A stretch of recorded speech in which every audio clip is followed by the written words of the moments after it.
बेटा हुण आपां 6वीं क्लास की अध्याय 5 की अभ्यास 5.2 शुरू करन जा रहे हैं। पहला सवाल देखो, घड़ी की घंटे वाली सूई एक चक्कर दे कितनी बार घूम जाती है जदों वो पहुँचती है। What fraction of a clockwise revolution does the hour hand of a clock turns through when it goes from hour hand. दसनी है बेटा घड़ी घंटे वाली सूई जदों 3 ਤੋਂ 9 तक पहुँचती है। देखो मैं पहले घड़ी बनाना सिखाना, तो असीं एक चक्कर बना लिया है। चक्कर बना के तुसीं इत्थे 12 लिखना है, वो बिल्कुल सामने तुसीं 6 लिख देना है। फिर इधर तुसीं 3 लिखना है, बिल्कुल सामने तुसीं 9 लिख देना है। फिर तुसीं 1 2 3 तो बाद 4 5 6 तो बाद 7 ते 8 9 तो बाद 10 ते 11 लिखोगे, तुहाडी घड़ी बन जाएगी। थोड़ा ऊपर नीचे चलता है। हुण तुसीं देखो तुहाडी सेंटर पॉइंट तो घंटे वाली सूई 3 ते सीगी, हुण आ गई है 9 ते, इत्थे आ गई। ਇਹਦਾ मतलब ਤੁਸੀਂ बिल्कुल स्ट्रेट लाइन बनाई है। ਤੁਹਾਨੂੰ मैं दस्या जी जी बिल्कुल सीधी लाइन होती है वो होंदा है अद्धा चक्कर। तो ਉਹਦੇ ਵਿੱਚ घड़ी की घंटे वाली सूई एक चक्कर ਦੇ कितनी बार घूमेगी, अद्धा चक्कर घूमेगी। आप अपना आंसर लिख लिया। देखो अद्धा चक्कर घूमेगी, हाफ सर्कल। हुण फिर हम कह रहे 4 तो 7। देखो पहला फिर उसी तरीके नाल ਅਸੀਂ 12 6 3 9 1 2 4 5 7 8 ते 10 11 घड़ी बनानी सीख ली ना। हुण असी बिल्कुल सेंटर ते एक पॉइंट लगाना है। तो पहले 4 ते बनानी है घड़ी की सूई, फिर 7 ते बनानी है। देखो विचकार 90 का गुण बन गया ना। तो तुहानूं मैं दस्या जी हुणे थोड़ी देर पहला कि जदों 1 2 3 कदम तुरदे हैं तो की बनता है 1/4। याद रखना है 3 कदम तुरीए तो 1/4, 1 2 3 4 5 6 कदम तुरीए तो अद्धा चक्कर, तो जे 9 तुरीए तो 3/4। ये मैं तुहानूं याद करा चुका है। तो ये तुहाडे कोल क्या गया 1/4 चक्कर।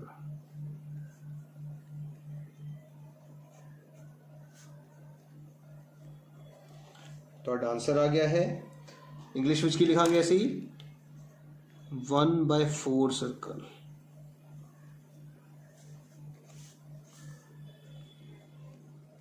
अगला भाग देखो बेटा, 7 तो 10 कह रहा है।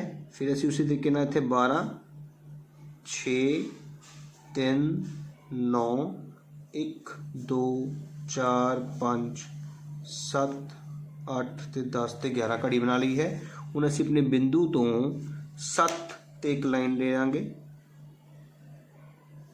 हुण 10 ते देखो कितने कदम तुरे, 7 तो बाद 1 2 3 फिर 3 कदम तुरया, तो फिर दोबारा की बन गई 1/4 बन गई। बिल्कुल ठीक।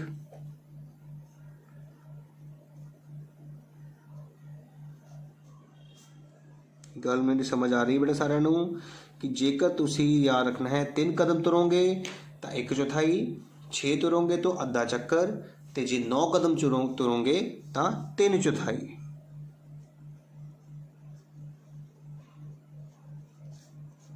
साडा इस तरह 3 भाग खत्म हो गए। अगले 3 भाग देखो सारे। हुण चौथे भाग दे विच देखो कहता है 12 तो 9, मैं घड़ी पहले ही बना ली है। हुण 12 ते घड़ी सूई सीगी तो हुण 9 ते पहुँच गई है। तो पहला 1 ते आई होएगी, फिर 2 3 4 5 6 7 8 9, तो कितने कदम तुरी 1 2 3 4 5 6 7 8 9 कदम तुरी। तो तुहानूं दस्सिया सी 9 कदम नूं की कहंदे आ 3/4। याद हो गया चंगी तरह।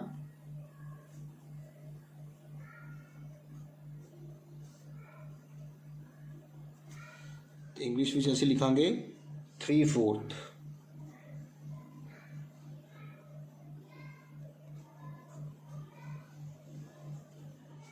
अगला सवाल देखते हैं बेटा, 1 तो 10 कहना। देखो असीं पहला 1 ते सी, हुण 10 ते आ गए। 1 तो 10 तक आने का मतलब है 1 तो 2 3 4 5 6 7 8 9 10 तक आना। इदा ही बनाओगे ना, 1 2 3 4 5 6 7 8 9 कदम तुरे हैं। फिर दोबारा बेटा, तो 9 कदम तुरन का मतलब है फिर 3/4।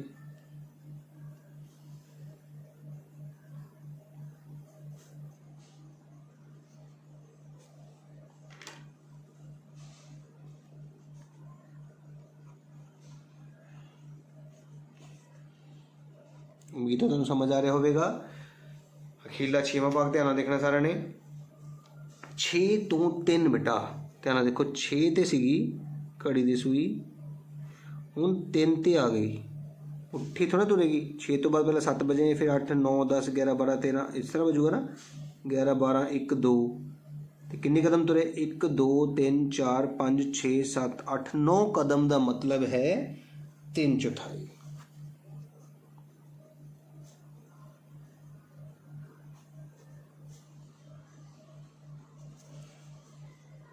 ये तो आंसर आ गया है 3/4।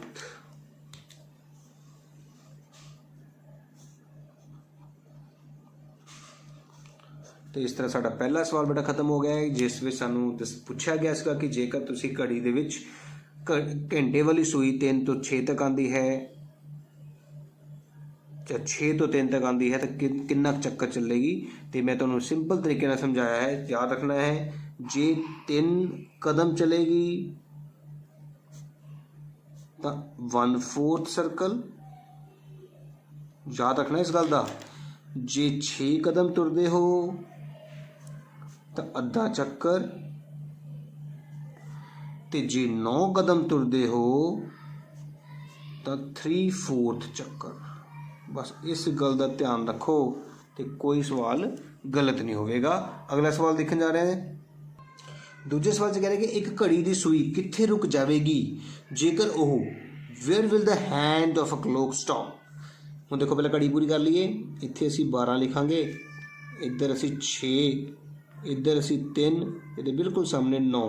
हुण 1 2 4 5 7 8 10 ते 11 बन गई ना घड़ी पूरी। हुण उसने 12 तो शुरू करने को कहा सानूं, 12 तो असीं शुरू कर दिता है तो बिल्कुल अद्धा चक्कर बनाना है। अद्धा चक्कर तो मैं दस्सिया सी बिल्कुल सीधी लाइन होंदी है, तो बिल्कुल सीधी लाइन कित्थे रुक गई बेटा, वो अद्धा चक्कर बन गया ना पूरा। देखो तो कित्थे रुकी 6 ते, है ना। मैं लिख लिया देखो बेटा कि वो अद्धे चक्कर पूरा करन ते 6 ते रुक जाएगी। हुण फिर अगला सवाल देखते हैं बेटा, असीं फिर दोबारा घड़ी पूरी करते हाँ। इत्थे 12 कड़ी बनानी बहुत सौखी है बेटा, किसी भी कड़े दे नाल तुसीं चक्कर खिच सकते हो। तो इस तरह 4 बिंदु लगाने तो बाद अंदाजे नाल 1 2 4 5 विचकार तुसीं इस तरह नंबर लिखने ने कि बराबर दूरी ते आ जाण। तो हुण विचकार सेंटर किते भी लगा देना है अंदाजे नाल ही। हुण कहंदा है कि 2 तो शुरू करो। हुण देखो असीं 2 तो शुरू कर लिया है, अद्धा चक्कर, अद्धा चक्कर में बिल्कुल सीधी लाइन, इसे लाइन नूं अगे वधांदे होए असीं अगे ले गए हाँ। तो हुण किते उत्ते आ गई, देखो अद्धा चक्कर बना लिया है तो वो 8 से रुक गई है। साडा दूजा भाग भी खत्म हो गया है। हुण तीजा भाग देखो, हुण मैं घड़ी बना ली है। देखो 5 तो शुरू करना है, मैं घड़ी नूं 5 ते एक सूई बना ली है। हुण घड़ी की दिशा 1/4 चक्कर पूरा, एक 1/4 चक्कर तो तुहानूं याद है ना मैं की दस्सिया सीगा। 1/4 का चक्कर मतलब है 3 कदम। 5 तो 3 कदम तुरने ने, 1 2 3 तो कित्थे आ गए ने आपां 8 ते। याद रखना बेटा 1/4 का मतलब 3 कदम, 1/2 का मतलब सीगा 6 कदम या सीधी लाइन, ठीक है। तो हुण असीं 8 ते रुकांगे।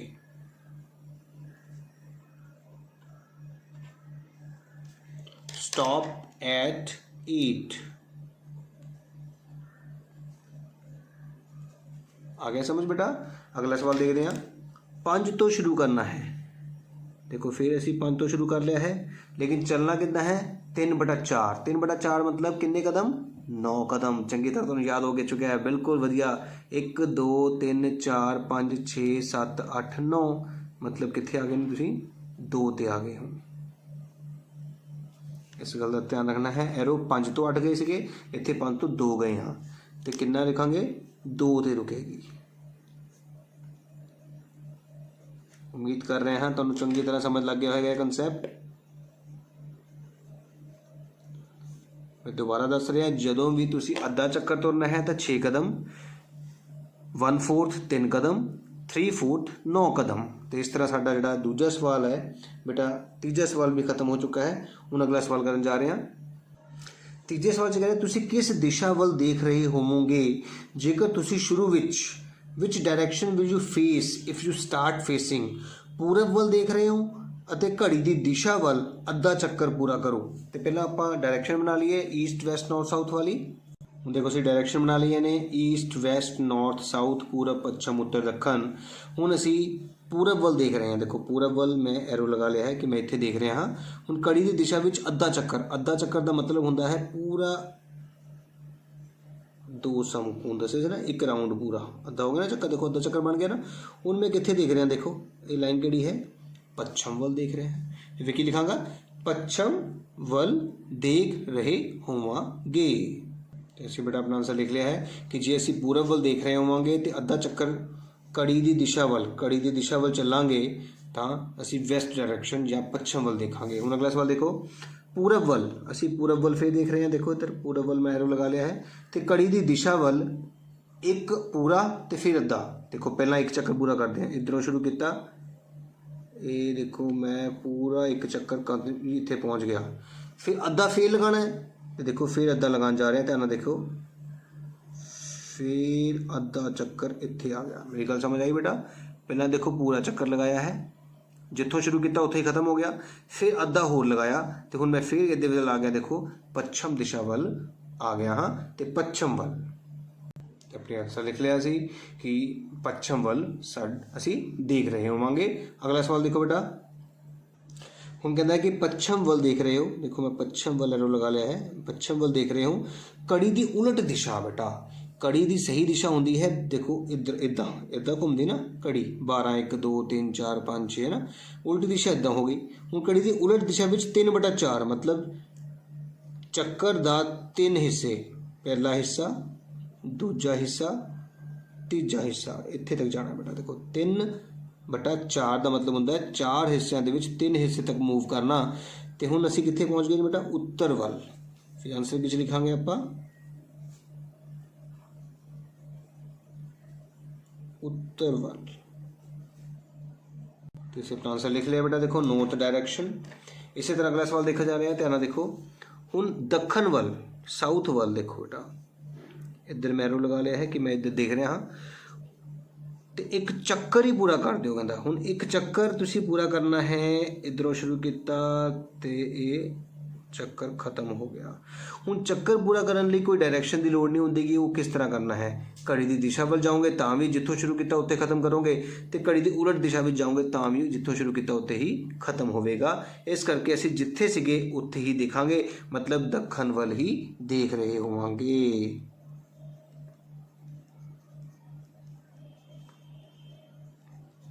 ठीक है बेटा, तो असीं अपना आंसर लिख लिया बेटा कि साउथ डायरैक्शन वल ही देखांगे। हुण अगे सानूं एक होर चीज़ पूछ रही है, ध्यान देखना सारा ने, कि इस आखिरी प्रश्न के लिए जिहड़ा हुणे आपां आखिरी प्रश्न किया, सानूं घड़ी की दिशा जां घड़ी के उलट दिशा की गल करनी चाहिए सी, तो नहीं तो क्यों नहीं? Should we specify clockwise and anti clockwise? मैं तुहानूं हुणे दस्सिया सीगा बेटा कि इस सवाल दे विच सानूं क्लॉकवाइज तो एंटी क्लॉकवाइज दसने की लोड़ नहीं है बेटा। क्लॉकवाइज का मतलब घड़ी की दिशा वल जाना, एंटी क्लॉकवाइज मतलब घड़ी की दिशा के उल्ट पासे जाना। पर मैं तुहानूं दस्सिया कि जो चक्कर पूरा करना होंदा है तो तुसीं किसी भी दिशा में जाओ, चाहे क्लॉकवाइज चाहे एंटी क्लॉकवाइज, तो तुसीं उसे बिंदु ते आके मिलना है जित्थों शुरू किया सीगा। इस करके इस सवाल दे विच सानूं क्लॉकवाइज एंटी क्लॉकवाइज या घड़ी की दिशा वल या घड़ी की उल्ट दिशा की गल करन दी लोड़ नहीं सी। ते असीं हुण की लिखण जा रहे हैं, ध्यान देखियो। देखो असीं लिख लिया है कि इस प्रश्न लई सानूं घड़ी की दिशा, देखो इस प्रश्न लई सानूं घड़ी की दिशा जां घड़ी के उलट दिशा की गल नहीं करनी चाहिए है। सेम लिखे ना देखो, क्योंकि दोवें हालातों में मैं दस्सिया ना कि चाहे तुसीं इधर नूं घड़ी की दिशा वल जाओ चाहे घड़ी की उलट दिशा वल जाओ, दोनों हालातों में असीं पहली वाली स्थिति ते ही देख रहे होवांगे कि दखन वल सीगे तो दखन वल ही वापस आ जाएंगे। We no need to specify clockwise or anti-clockwise for this last question because one full revolution जो एक पूरा चक्कर लगता है will bring us back to the original position। सानू उत्थे ही पोजीशन जिहड़ी साडी पुरानी पोजीशन सीगी, ओरिजिनल पोजीशन सीगी, उत्थे ही ले आंदा है, मतलब साउथ डायरैक्शन वाल ही असीं वापस देखण लगांगे। इस तरह साडे बेटा 3 सवाल कंप्लीट हो गए ने। उम्मीद करदा कि तुहानूं 5.2 दे जिहड़े 3 सवाल कराए गए ने बहुत ही सौखे तरीके नाल समझाउण दी कोशिश कीती है ते समझ आए गए होणगे। जेकर मेरी वीडियो वधिया लगी होवे तो जरूर उसनूं लाइक करियो, जरूर कमेंट करियो ते मेरे चैनल नूं सबसक्राइब करना ना भुल्लियो तां जो मेरी अगे आउण वाली वीडियोज़ ते जिहड़ी वीडियोज़ बन चुकियां ने वो तुहाडे फोन ते शो हो सकन।